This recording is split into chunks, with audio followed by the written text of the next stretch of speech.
There will come a moment in your life, maybe it already has, when someone will look you dead in the eyes and try to push every single button you've got. They'll come for your peace, your dignity, your worth. And they won't always do it loudly. No, sometimes it's subtle, a smirk, a condescending comment, a deliberate silence, and right there in that split second, something in you wants to rise up. You feel it, your blood rushing, your fists clenching, your voice ready to explode, because it would be so easy to snap, to match their energy, to remind them that you're not the one to mess with. But let me ask you something. What if your greatest strength wasn't in reacting? What if it wasn't in raising your voice, but in raising your standard? What if in that moment you didn't give them what they wanted, you gave them silence? Not because you're weak, but because you've outgrown the need to defend your power. See, staying calm when the world is trying to trigger you. That's not about avoiding conflict.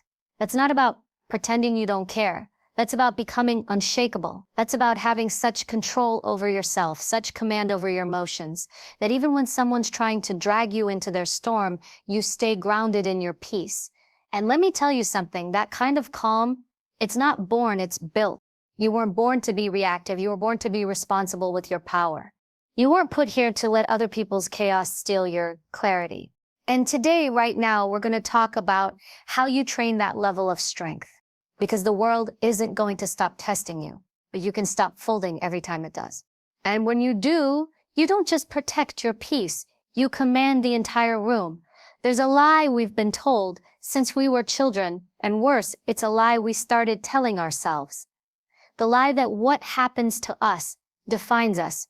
That if someone hurt you, you're broken. That if you failed, you're a failure. That if you got rejected, you're unworthy. And we carry this into adulthood, don't we? We wear our pain like a name tag.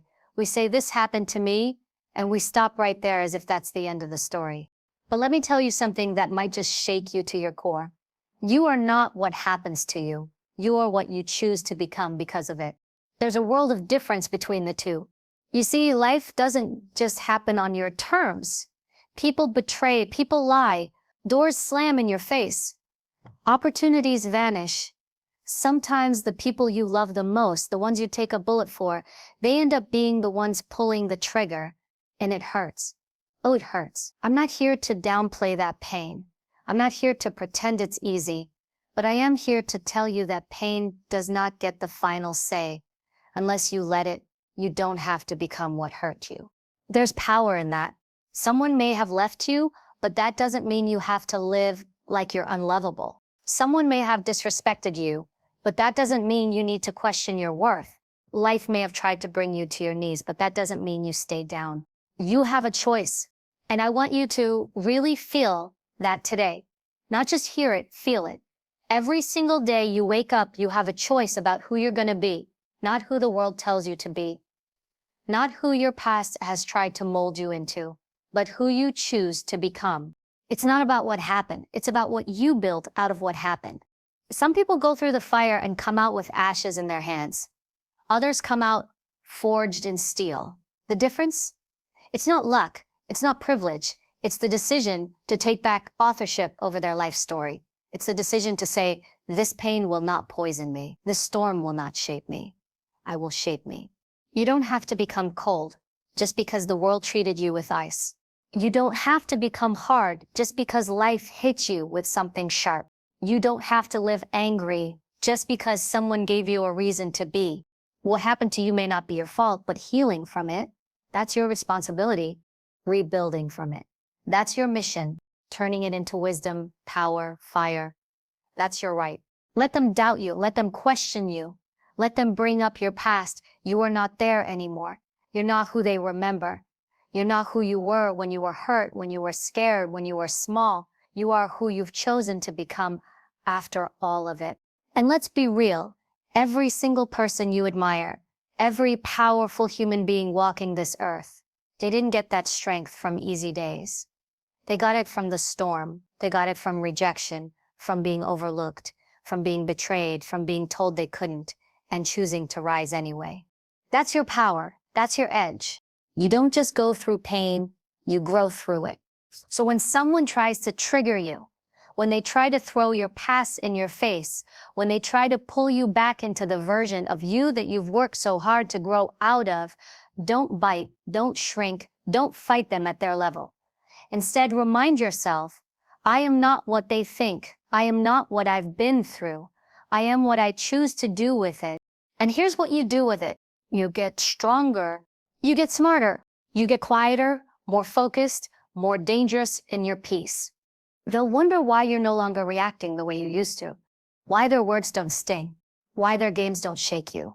It's because you chose growth, you chose strength, you chose self-control. And that choice, that quiet, consistent, daily choice is what separates the powerful from the predictable. So the next time life comes for you, or someone tries to rattle your cage, remember this: you are not what happens to you. You are not the pain. You are not the past. You are what you choose to become. Mhm. And you, my friend, get to choose greatness. There's a split second between what happens to you and how you respond. A breath, a beat, a pause. And in that pause, there's power. The kind of power that doesn't scream, doesn't lash out, doesn't fall apart. The kind of power that whispers, I'm in control now. That moment right there is where your real strength lives.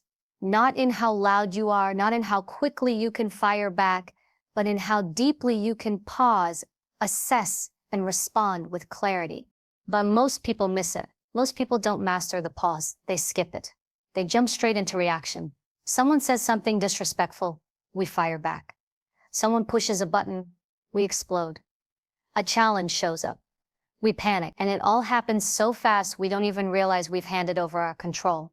That little space between trigger and reaction, it disappears. And with it, so does our power. You see, mastering the pause is a discipline. It's not natural at first. It takes effort. It takes practice. But once you start to build that pause muscle, once you stop letting the world push you into automatic reactions, you become dangerous, not in a chaotic way, but in a grounded, unshakable, strategic way. Let's be clear, the pause doesn't mean you don't feel things. It doesn't mean you're numb or disconnected. It means you choose not to let those feelings dictate your behavior. Because here's the truth. Anyone can react. That's easy. That's primal. But it takes power to pause. It takes strength to breathe before you speak. It takes discipline to sit in the discomfort of emotion and not let it drive the wheel. But think about it. How many times have you said something in anger and regretted it the second the words left your mouth? How many moments have been destroyed, not by the event itself, but by the reaction that followed? That's what happens when you skip the pause. That's what happens when you let your emotions own you instead of the other way around. But when you master the pause, you start to see everything differently. That disrespectful comment, you realize it's about them, not you. That confrontation, you don't meet it with heat. You meet it with composure. That unexpected challenge, you don't collapse. You calculate. Because you're no longer playing on impulse. You're playing on intention. The pause gives you the gift of perspective. It gives you time to ask, what's really happening here? What matters most right now? Who do I want to be in this moment? That clarity, that's power. That's emotional intelligence. That's leadership of yourself first, and then of everything else. And here's the thing. The people who try to trigger you, they're banking on your reaction. They want the show. They want the chaos. They want to pull you out of your peace and into their storm. But when you pause, when you refuse to be baited, you leave them powerless, confused, threatened even because they realize they can't touch you like they used to. Not anymore. That's what calm does. That's what discipline in the pause does. It doesn't just protect your energy. It elevates your presence. It earns respect, even from those who wanted to provoke you. Because the truth is, composure is commanding. Silence, when chosen, is strength, not weakness. You start to move differently. Speak less, but say more. Stop explaining yourself to people who don't listen. Stop reacting to things that don't deserve your energy. You don't let every little thing get access to your emotions. You become selective. strategic. You start to ask yourself, does this deserve my reaction or does it deserve my silence? And don't mistake this for passivity. The pause isn't passive, it's powerfully active. It's the choice to act with purpose instead of panic. It's the moment where you decide what kind of impact you want to have instead of being a slave to the moment. In the pause, you remember your standards, your values, your long game. You stop playing checkers in a chess world. You stop living for the next 5 seconds and start living for the next 5 years. You start protecting your peace like it's the most valuable asset you own, because it is. And slowly the world begins to notice. You're not the one always caught up in drama. You're not the one losing your cool every time something goes wrong. You're the one people look to in a crisis. The one who doesn't crack. The one who leads with clarity, not chaos. Why? Because you mastered the pause. So the next time someone tries to provoke you, pause. The next time life throws the unexpected at you, pause. The next time your emotions rise like a wave, pause. Not because you're scared, but because you're strong, because your calm is louder than any noise around you. Because you don't owe the world a reaction, you owe yourself a response. A powerful one, a purposeful one that's rooted in who you are, not who the moment tries to make you. That's where your real power lives. Not in the fire of the reaction, but in the strength of the pause. Master that, and nothing can shake you. Every time you let someone drain you emotionally, you're not just losing energy, you're surrendering your power. You're giving away something sacred, your peace, your focus, your clarity. Protecting your emotional energy is not just a preference or personality trait. It is self-respect in action. It's a declaration that says, I know my worth and I don't give my inner power to just anyone. But most people don't realize it until it's too late. They let the wrong people in. They engage in every argument. They try to explain themselves to people committed to misunderstanding them. They keep showing up for people who disappear the moment they're needed. And with each interaction, they feel a little more tired, a little more resentful, a little more hollow. That's not life. That's emotional bankruptcy. Self-respect doesn't just show up in the way you walk or talk. It shows up in what you tolerate. It shows up in who gets access to your emotional space. It shows up in how quickly you walk away from anything that threatens your peace. If your soul feels constantly tired, chances are it's not your schedule that's draining you. It's your boundaries or lack of them. People with high self-respect don't entertain every drama. They don't chase people to prove their worth. They don't bend over backwards trying to keep people who don't value them. Why? Because they've learned one simple truth. Not everything or everyone deserves their energy. They understand that energy is currency. And like any currency, if you don't spend it wisely, you'll always be broke. There will be people who thrive on chaos, people who only feel alive when there's a fire to fight, people who feed off attention, conflict, gossip, and control. If you're not careful, they'll pull you into their whirlwind and convince you it's love, or friendship, or loyalty. But it's not. It's emotional manipulation disguised as connection. And the price you pay for staying close to that, it's your mental stability, your self-trust, your joy. Protecting your emotional energy doesn't make you cold or distant. It makes you wise. It means you no longer react to every provocation. It means you don't respond to messages that disrespect your peace. It means you're done trying to fix people who don't want to be fixed. It means you stop explaining yourself to those who've already made up their mind. Let's be honest, how many times have you stayed in a conversation that drained you? How many times have you smiled just to keep the peace, even though your gut was screaming? How many times have you ignored that little voice inside that said, this isn't good for you, just because you didn't want to seem rude, cold, or difficult? That voice, that was your self-respect trying to protect you. There's a moment in your life when you stop prioritizing being liked and start prioritizing being at peace. That's the shift. That's when things change. That's when you begin to choose quiet over chaos, clarity over confusion, depth over drama. That's when you begin to realize you don't owe anyone access to you. That access is earned by consistency, by effort, by honesty, by respect. You don't have to answer every text. You don't have to engage every argument. You don't have to explain your boundaries. You don't have to prove your worth. You just have to protect your energy, like it's your most valuable asset, because it is. People will call you selfish, distant, too much, too guarded. Let them. That says more about their need for your emotional availability than your character. People who love you will respect your boundaries. People who don't will try to guilt trip you into breaking them. Protecting your emotional energy also means being brutally honest with yourself. It means checking your own patterns. Are you the one draining yourself by staying in rooms you've outgrown? Are you the one chasing validation from people who don't see you? Are you the one replaying conversations in your head, trying to win arguments that already ended? You can't blame others for draining you if you keep handing them the plug. It's time to take your power back. That doesn't mean shutting down. It means choosing where your light goes. It means realizing that your attention is a gift, and not everyone deserves it. It means learning how to walk away without drama, to disengage without anger, to say, this isn't good for me without guilt. That's maturity, that's power. When you protect your emotional energy, your whole life changes. You sleep better, you think clearer, you attract people who respect your presence. You stop feeling like you're drowning in obligations that don't serve you. You show up fully, not because you're trying to please anyone, but because your cup is full enough to pour into others. So the next time you feel that heaviness in your chest, that knot in your stomach, that tightness in your shoulders, pay attention. That's your spirit saying something here is off. Don't ignore it. Don't justify it. Listen to it. Because self-respect doesn't just live in words. It lives in decisions.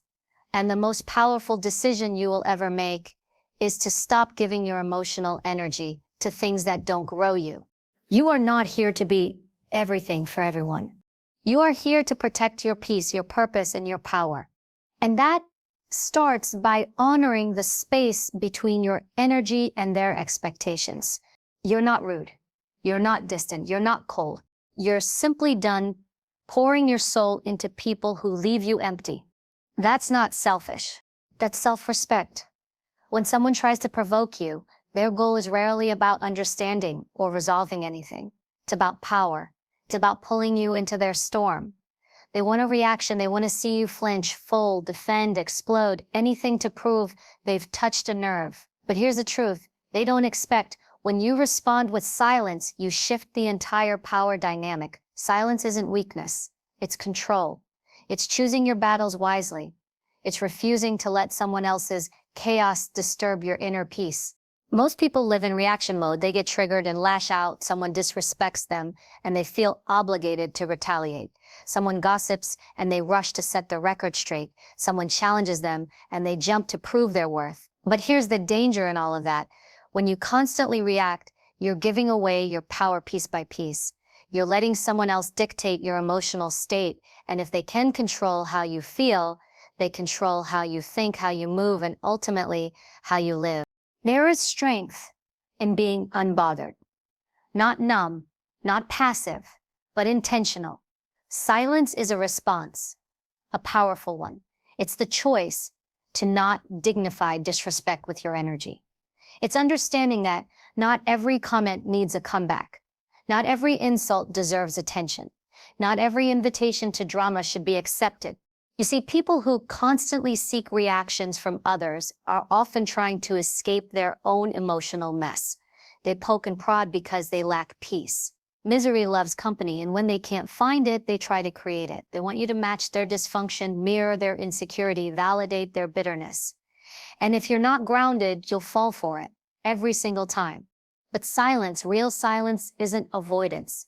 It's mastery. It's understanding that the most disarming thing you can offer someone who wants chaos is calm. When you don't respond to the bait, when you don't argue back, when you don't entertain the foolishness, they're left exposed. They have nothing to feed off of, nothing to twist, nothing to throw back at you. That's power. It takes emotional discipline to stay silent, to bite your tongue when you know you could destroy them with a single sentence, to walk away when everything in you wants to prove a point. But make no mistake, that discipline is strength. It's choosing your peace over your ego. It's valuing your growth over a moment of satisfaction. Because let's be honest, how many times have you reacted in the heat of the moment and regretted it later? How many times did that temporary release cost you your dignity, your energy, your focus? Every time you stay calm in the face of provocation, you reinforce to yourself that you are in control, not them, not the situation, you. And that kind of self-trust that builds confidence, that builds respect, not just from others, but from yourself. Silence also has another superpower. It gives you time to think, time to assess, time to choose the right response, if one is even necessary. Not every situation requires your voice. Sometimes your absence is louder than your words. Sometimes your decision to not engage sends a clearer message than any monologue ever could. When you learn to master silence, you also begin to master your emotions. You stop being a puppet to every opinion, every slight, every trigger. You start observing people instead of reacting to them. You start seeing their pain behind their provocation, their fear behind their aggression, and instead of getting pulled into their mess, you stay rooted in your own clarity. This doesn't mean you never speak up. This doesn't mean you allow disrespect to continue unchecked. It means you're intentional about when and how you respond. You don't move from emotion, you move from purpose. And in doing so, you preserve your integrity, your time, and your energy. People will test you. They'll misread your silence as weakness. They'll push harder. They'll accuse you of being distant, arrogant, scared. Let them. That's their projection, not your problem. Let your consistency speak for you. Let your peace become your boundary. Let your lack of reaction become your reputation. Because here's what happens over time. When people realize they can't get a rise out of you, they stop trying. When they see that you don't respond to nonsense, they learn to approach you with respect or not at all. And the ones who don't, they fade away because they were never there to build with you. They were only there to feed off you. Silence creates space. Space for clarity, space for strength, space for growth. And when you learn to live in that space, you stop being controlled by the noise around you. You start moving differently, speaking with purpose, acting with intention, living with power. So the next time someone tries to pull you into their storm, pause, breathe, watch. And if the moment calls for it, say absolutely nothing. Let your silence be your strength. Let your peace speak volumes, because the person who can stay calm when others are trying to provoke them, that person holds the real power. Your calm is not something you're born with. It's not a gift. It's not a trait you either have or you don't. Your calm is a weapon, one of the most powerful you will ever own, but it's one you have to train every single day. And like any weapon, if you don't sharpen it, if you don't protect it, it becomes dull, useless, vulnerable. The world doesn't just hand you peace, it hands you chaos and asks, what are you going to do with it? We often think of calm as something passive, as being still, as doing nothing, but calm is not stillness, it is self-control in motion. It's being able to move through fire without letting it consume you.